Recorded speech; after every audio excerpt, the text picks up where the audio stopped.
Okay, and welcome back to the channel to our 2,800 plus subscribers. Wowee, we're going to probably hit 3K here soon, John. That's pretty awesome. Yep. Pretty cool. We've already exceeded our expectations. If you wouldn't mind, do us a favor and make sure that you hit the like and subscribe right now. Because if you don't do it right now, everything in your life will fall apart, like it has for me. Today, we're here to talk about 1981's Excalibur by John Boorman. And boy, oh boy, if you've hopefully seen our other video about Excalibur, just the review, or the summary, I should say. What do we call it? An essay? A video essay. Whatever it's called, it doesn't really matter. Whatever that video is, if you've seen that already, you've gotten to know that we just recently did a rewatch for me and a watch for John of Excalibur 1981. And man, it freaking rules. Yeah, no, this shit rocks. Why did you text me out of the blue to watch Excalibur? Okay. This really came out of nowhere. I was like, I'm all right, not kidding. This is so serious. This is so serious.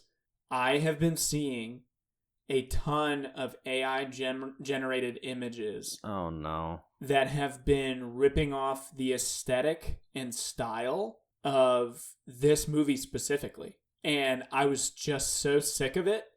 And then somebody posted the trailer edit or the TikTok edit of this movie and said, like, this movie is amazing.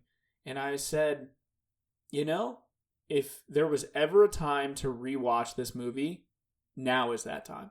I know that sounds really dumb, but that's the way it came about. Yeah, I had known about this movie forever. I think I saw the runtime and I was like, one of these days I'll get around to a 2.5 hour movie. I really got to be in the mood. And I did watch this in one sitting and I finished it a half hour ago. So all my thoughts will be fresh. Amazing. Well, I have seen it before, so I will kick it to you for, I guess, let's start with a general question. What did you think of the movie? I think I have well articulated the critiques and criticisms I want to bring up, but I want to get one massive one out of the way very quickly. Okay. Because it's also, unfortunately, all I've been thinking about because I am a smooth-brained man. Helen Mirren, holy fuck. Holy fuck. Yeah, she had some gas. Jesus Christ. No woman has been more attractive than Helen Mirren in this movie. Oh my god. Okay. Now for my well-articulated points. I mean, that was probably, we could probably end it here. That might just be it. I didn't know. I've only known her as Old Lady. And in the Fast and Furious franchise for some reason. And as, what was she, Mother in 007? No, that's M, and it's Judi Dench.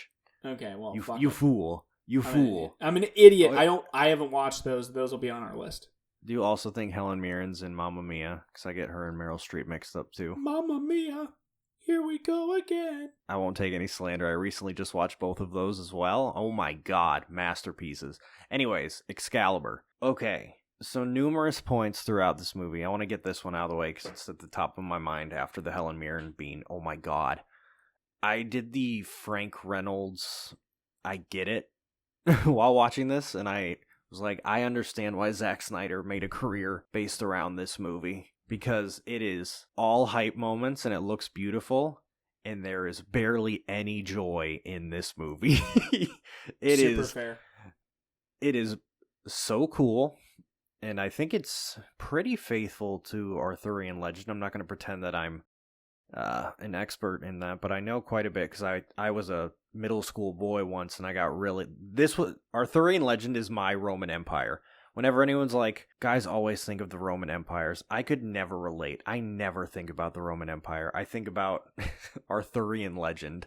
I think of 1920s Gilded Age gangsters. The Great Molasses Flood. I think that was in the 20s. That might have been in the 1800s. Stay tuned for our video on the Great Molasses Flood. And the cheese caves. Oh, the fucking cheese. We could write a new miniseries based on the cheese caves. Literally. If it goes to TV, I want the Excalibur review to be cited as the reason why it happened. Anyways, Excalibur. this movie fucking rocks. Yeah. Like, there are glaring faults, but this movie sounds so good. I've never heard O Fortuna used sincerely. It's usually like in a comedic movie, and when it was playing in this, I was hyped. Because you've heard, what was it, Carl Orff's O Fortuna? You've heard it hundreds of times. But when it played in this, I was like, oh shit, I get it. I get it now. I feel like I just attached a certain, like, my overall thought on the movie was it was very good. Stacked cast. It's Super crazy that stacked Patrick cast. Stewart was there for a minute. Yeah. A minute. Liam Neeson's there for about 5 minutes. Right. Kieran Hines, he's in it. He's Steppenwolf in the Justice League movie. So Zack Snyder pulled him over too. Very beautiful, very shiny. Seeing Liam Neeson in the shiny armor also reminded me of Clash of the Titans. Have you seen that? Yes, and the shiny shot from the church where they're looking at the altar and all of their armor, they're like in a row on two sides, and then the light shines between them and reflects off of all of their armor all the way back. I mean, I guess, like, maybe this seems really dumb. To me, it's just really, really impressive that he did this without a major backer. He did this on site as practically as he could, and basically did the entire thing in Ireland. No, he did do the entire thing in Ireland. That makes sense. That makes sense now.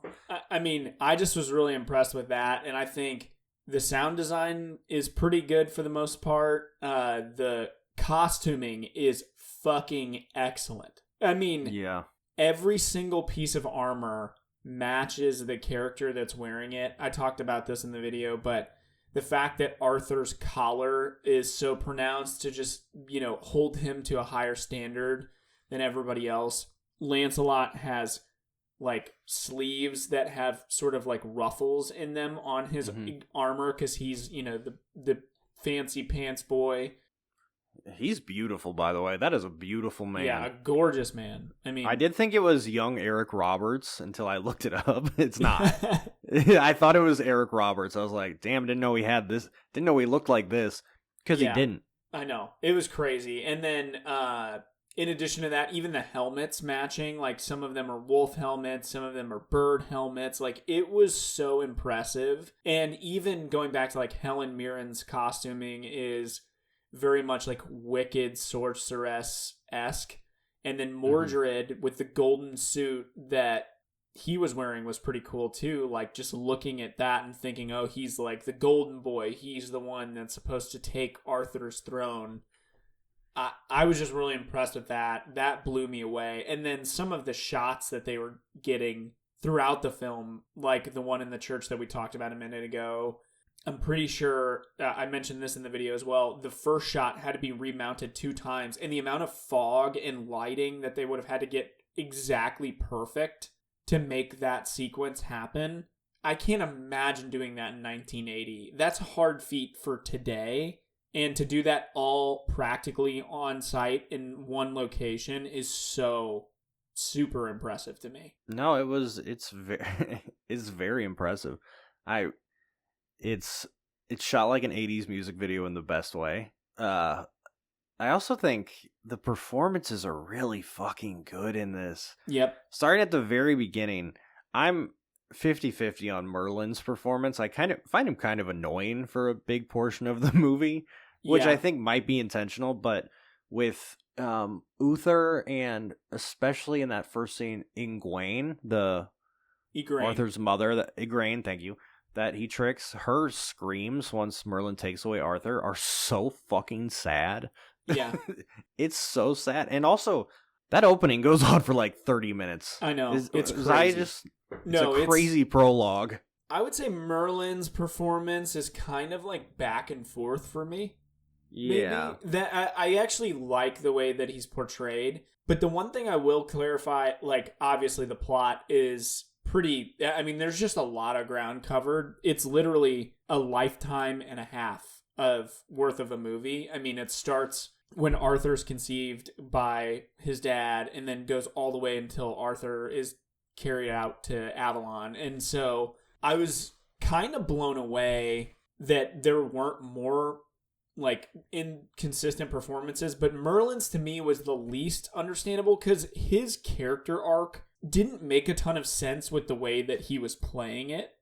Mm-hmm. Meaning, like, at the beginning, he sees that Uther was trying to basically, he was this king that was promised and he wanted to rule the land. And then he falls in lust or love with Igraine. And so when he falls in love with her, Merlin immediately writes him off and is like, I'm done with you. I want your son. And so he gets the son and he's like, Arthur, I'm going to help you do everything, right? Like, you're going to be this next big king. Similar trap because of this family trauma dynamic, which I think plays really well, that basically says Arthur and his dad are going to have the same fate because they had the same issue. They finally unified the country, got everything together, and then they both had lust to get in the way. So there were some parallels there. But Merlin's performance and motivation to me, I don't think ever becomes clear. That was the hardest part for me because I kept thinking some scenes it seems like he really cares about Arthur. In some scenes it seems like he's almost actively working against him. And it just kind of fell into this weird section of, I appreciate his performance, but I don't think that they ever really got to a place where his performance actually helped make clear where he stood on the line. Like, at the end, it's very obvious they're like, oh, he actually is here to help Arthur no matter what because he's wanting to help the king that's prophesized. And he does that by, spoiler alert, killing Morgana and getting her to blow out the fog that ultimately helps him win. But there were just so many weird moments in the interim where he's like, evil may be nearby and you may not even know it. And I'm like, just say it. Just say that, like, Morgana's evil. Yeah, he kind of came off as almost a trickster. And also him stealing Arthur, like Rumpelstiltskin. Yeah, that was crazy. I will say, and maybe you're in the same boat as me, but my, I guess, archetype, just considering our age, our archetype for old wizard types is shaped by Gandalf and Dumbledore. 100%. So I'm kind of thrown through a loop when they're not that exact same kind of figure. And I know that this came first, I believe. Yes, that'd be crazy. But, well, I mean, if it depends if you're. By the way, we should probably watch the 1970s Bakshi animated Lord of the Rings. I watched that last year. That is shout out rotoscoping. Yeah, I saw the scene recently online where he's talking to Frodo and Sam and they're standing in like the forest or something. And for some reason, he's talking to both of them and like pointing with his pointer and pinky finger. And then he says he's going to leave. And then he comes back and like scares the shit out of Sam for some reason. I was like, I know the scene well. That's so unnecessary, but I love it. I'm going to put that clip over you saying it. I think it'll line up well. I love it. I also enjoyed, I don't think I ever, the kind of manufactured messiah that Arthur is. Yes. Like, which I thought was mainly just a thing in Dune. I didn't know that it was traced further back. I didn't know much about Arthurian legend. I like it. I always think Excalibur's cool, but I'm not well educated on it. But when all of the pieces were aligning for Merlin, Arthur does come off as a manufactured messiah, like Paul Atreides. Oh, I wonder which one came first. Yeah, I think it's good. And to say that they're tied to the land, I remember watching this the very first time. Maybe it probably was a decade ago at this point. I kept thinking that at some point Morgana was actually going to turn into a dragon. Oh, yeah, I was expecting a dragon. Yeah, because of the Merlin lore that I had in my head, that Merlin defeats the dragon kind of thing, which he does in this as well. It's just a different form of it, I suppose. Yeah. But the ties to Arthur and the land, and also Arthur's like altruistic justice mentality that he had to have for most of the movie, that was pretty interesting. I don't know they necessarily nailed that, except for maybe the one part where he chooses not to fight Gawain after he basically says Guinevere is evil. which she's not evil. She just turns out to do an evil act, quote unquote. Yeah. But she's not an evil person. Yeah. Well, not even. Yeah, she's not an evil person. Good people can do bad things. Yeah. But I think for me, it's not really clear. Like, Arthur at the very beginning seems very much like a altruistic, righteous person with a good moral compass. And he definitely falters a little bit in the middle. But I actually want to give credit to that acting performance because I actually think his performance matures with the character. Like, he got better as the character gets older. Because there was a part in the middle there where I thought to myself, man, he's really overacting whenever it was the Lancelot part. And then when they're sitting at the round table and Gawain criticizes Guinevere, I kind of was like, okay, he's kind of popping off a little bit. That's a little crazy. Then again, he's a young, righteous king and wants to be doing the right thing for the land at all points in time. But then towards the end, when he's kind of old and haggard and maybe a little more defeated and battle-worn, to see that part of the performance, I thought tied a really nice bow on what could have been a little bit of a misstep. So just wanted to call out, I really liked that it kind of developed with him as he got older in the movie. Yeah, I'd agree with that 100%. I was thinking, and it's hard as an actor, especially with King Arthur, he's written as some kind of just altruistic hero who's never done anything wrong in his life, and that can sometimes lead to a very vanilla performance because there's not much stakes.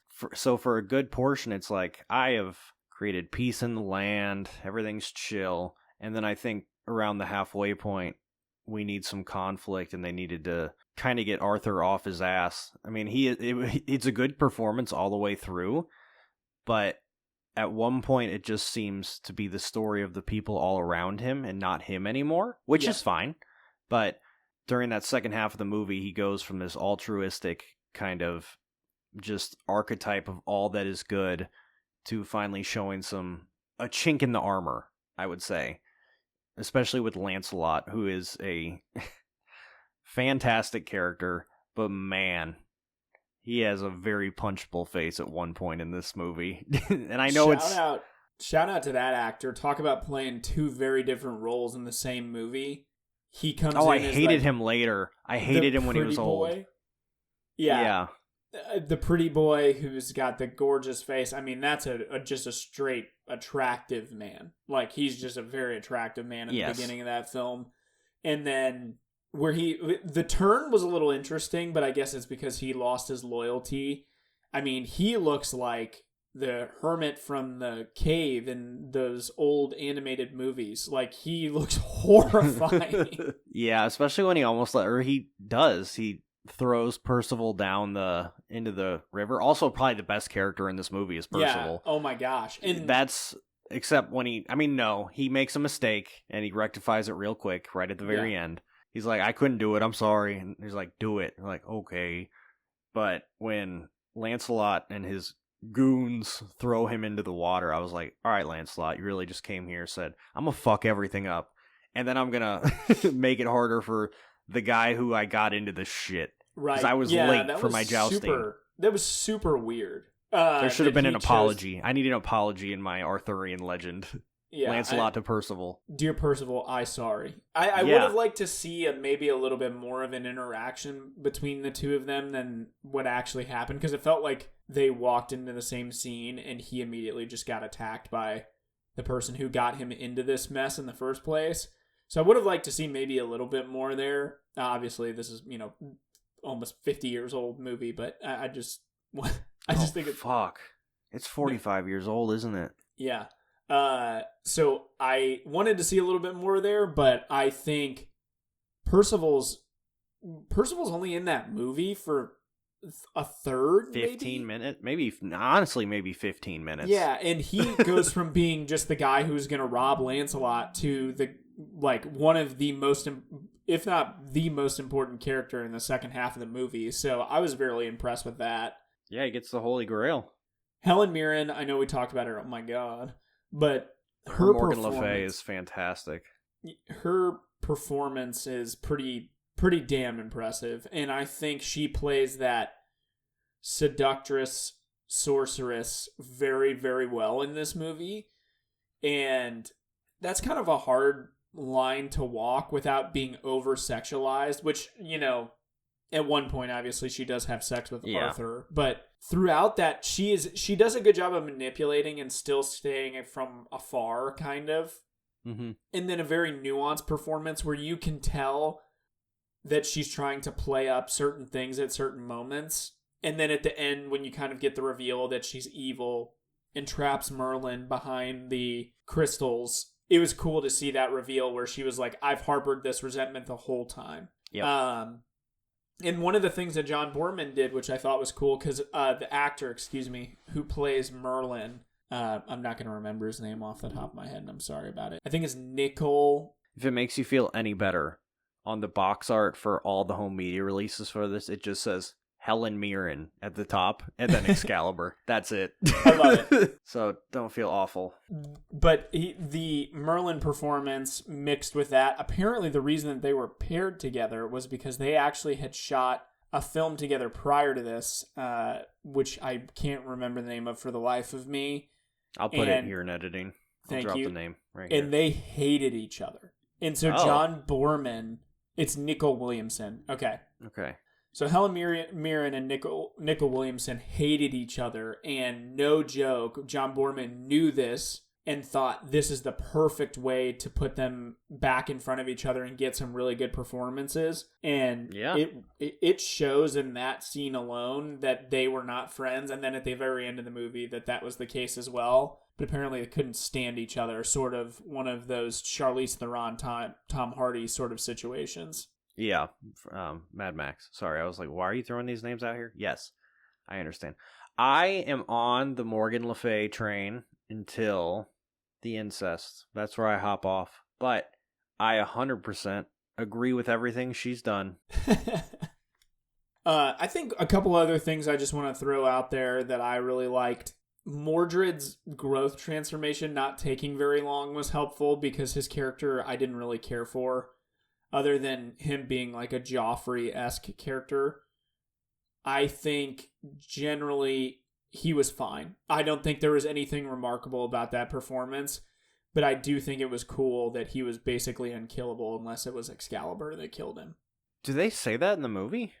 I don't remember that line of dialogue. So his gold-plated armor can't be killed by a man-made weapon. Okay. But Excalibur's not a man-made weapon. Understood. His gold armor, his like demented cherub, I know you touched on it earlier, that is, especially when he's a kid, it's so eerie when he greets Percival on his quest for the Holy Grail. Like when he's just a kid in that. Right. That's the kid version, I looked it up, it's John Borman's son. So the director's son. No plays. way. Yeah, because I was like, did this kid go on to do anything? Because he kind of looks familiar, and I now realizing I was probably thinking of Joffrey, which wouldn't make sense timeline wise. But I was like, did he do anything? No, it was just he's the director's son. It's such a Arthur was gonna welcome him with open arms. He's like, I will give you my love, and he's like, that's the one thing I don't want. He's like, nah, fam, I'm good. Yeah. Again, I'm on the Morgan Le Fay train until... Do they call her Morgan Le Fay in this, or do they just call her Morgana the whole time? It's Morgana. Okay. It's Morgan Le Fay in Arthurian legend, just saying. Actually, we know film here. Actually, I'm Arthurian legend. Anyways, this movie rocks. I do, but what I was saying earlier was that there is, no joy in this movie. It's even in the times of peace, there's no levity. Even the peaceful times, it's but something bad is about to happen. It's oh, my men are bored, guess we have to find a war. Yeah, I did think it was really funny that during the wedding they basically show none of the wedding scene, and they just have Merlin basically flirting with Morgana at the wedding. Yes. You know, I can't tell if this movie hates women or just Arthurian legend hates women, or you know what? I think everyone hates women. I think it hates consent. Oh my God, for sure. Also, speaking of the Clash of the Titans movie, that's what Zeus does to Perseus's mom in Clash of the Titans. So there's and another in the Lightning Thief. What? And in the Lightning Thief, that's a thing. Oh, good. I was a little too old for the Percy Jackson train. Get on.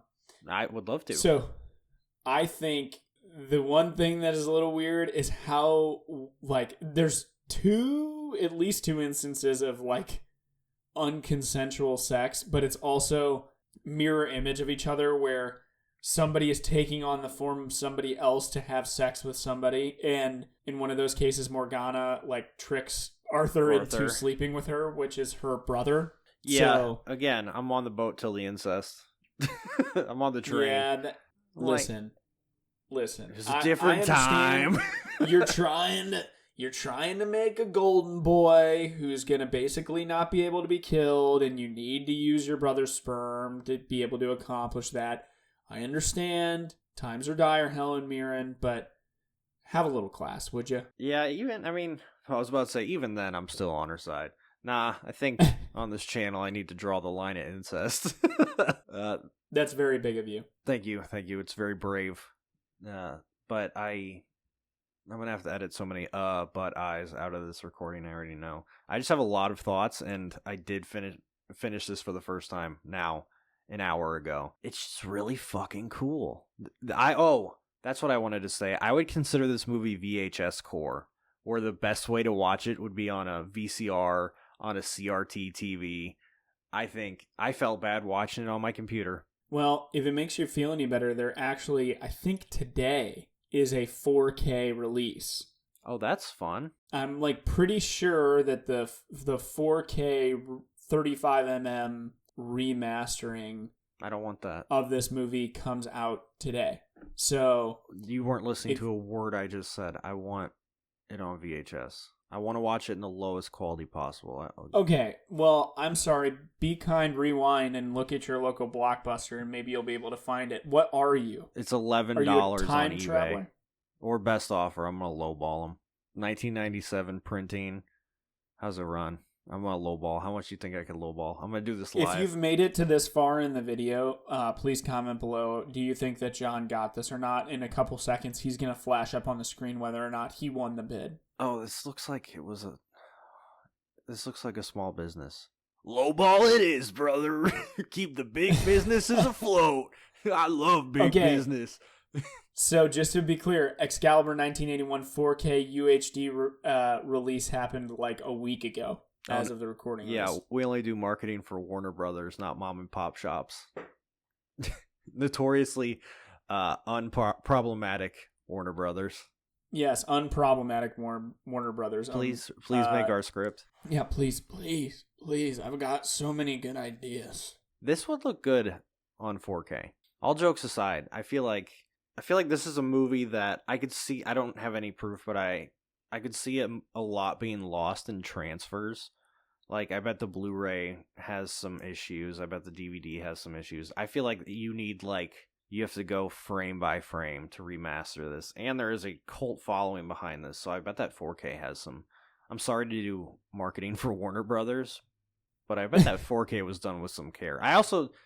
Does it say... Do you have it pulled up? Is it like Vinegar Syndrome or something? Or like a... Criterion would be crazy. I would buy that in a heartbeat. I don't even know what the fuck you're talking about. Hold on. Give me a second. Sorry, you don't have my level of brain waves. What? Did you just say Vinegar Syndrome? Yeah, What? What? Hold on. Wait. Yeah, it's the name of... What is that? They do, like, release... They're like Criterion. Excalibur 4K. Where are you seeing this? There's no... Literally I've been seeing on the timeline that the UHD 4K Arrow Video, that's what I needed. Thank you. They're like Vinegar Syndrome. Yeah. I'm hearing Vinegar Syndrome, and I'm thinking that you're talking about some sort of like to me, I was thinking of Vinegar Strokes, and I got really worried about what we were talking about. All right, I'll do promo for Arrow Video. That's fine. Watch this on VHS. I'll do promo for anybody that wants. I'll do promo for anyone who wants to pick up our script. Yeah, this video is sponsored by no one because we can't get them yet. I don't think me saying this video is sponsored by no one will help us get sponsors. But I'm going to leave it in because maybe there's that one brand that's like, ooh, these guys are so edgy. Listen, I can do an ad read with the best of them. I could be like... I know. If we get ads, you're doing all the reads. I sound like... I will do an ad read like you wouldn't believe. I'm going to make children scream with joy and moms turn to tears with proud thoughts. What's a big one? Oh, here are my new shoes from Vessi. Have you ever heard of Honey? They don't do anything bad, right? Yeah, there's nothing bad with Honey. Also, Blue Chew. Do you have problems down there? Well, look up here. Blue Chew, here to solve it for you. This video is sponsored by Enron. We don't know what they do there, but it's probably good. This video is sponsored by Halliburton. I don't know what that one is. This video is sponsored by Boeing. Oh no! This video is sponsored by Raytheon. This video is sponsored by BetterHelp. We're just doing bits on the back end of an Excalibur review. I love Mint Mobile. They save me so much money. What's the weed one? There's a weed one. CBD or 3Chi. That's what it is. Looking for a doctor but don't love the hassle? Check out ZocDoc. Use code ObscureMainstream at 69.com. Do you like pizza? We like pizza. Do you like gluten-free options? I do, because I'll die if I eat gluten. Domino's.